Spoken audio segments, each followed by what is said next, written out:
Hello guys, আসসালামু আলাইকুম।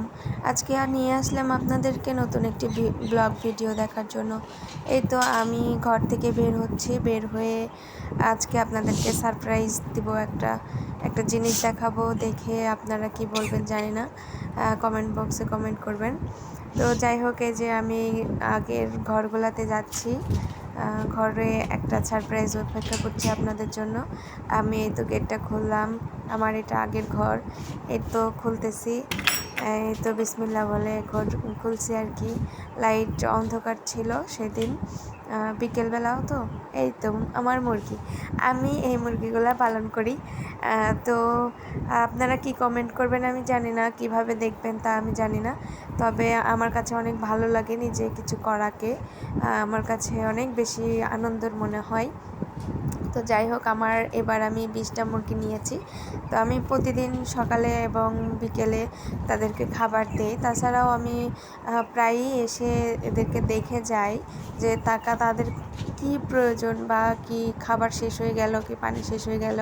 পাশের রুমে দেখতেছেন এগুলাও নেওয়া হয়েছে, তবে ওইগুলো আমার না, এগুলা হচ্ছে আমার মার, ওই কয়টা মা পুষে।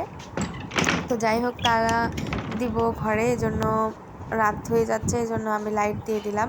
এই তো আমি ওই ঘরে যাইতে লাগছি, আর এই তো আমি একটা টিকটিকি দেখছিলাম, এই জন্য একটু ভয় খেয়েছিলাম।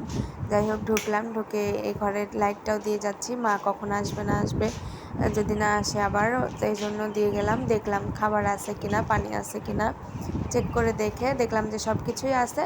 তো আমি এগুলা দেখে চলে গেলাম যে ঠিক আছে সব কিছু রুমে। তো যাই হোক, এই তো আমি এখন দরজাটা লাগাই দিব। তবে এখানে আসতে আমার একটু কেমন যেন লাগে, আমি মাকে নিয়ে আসি, আমার রুমটা ঠিক আছে।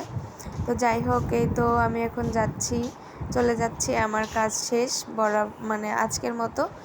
তো এখন আমি এই গেটটা ভালোভাবে লাগিয়ে দেবো, নয়তো চোর ঢুকতে পারে, কিংবা মানে এটা একটা রিস্কি ওভাবে খুলে রাখা।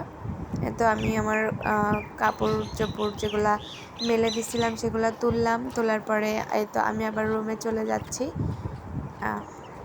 এই তো আমাদের দেশি মুরগিগুলা দেখতে পাচ্ছেন। ভালো থাকেন, আল্লাহ হাফেজ।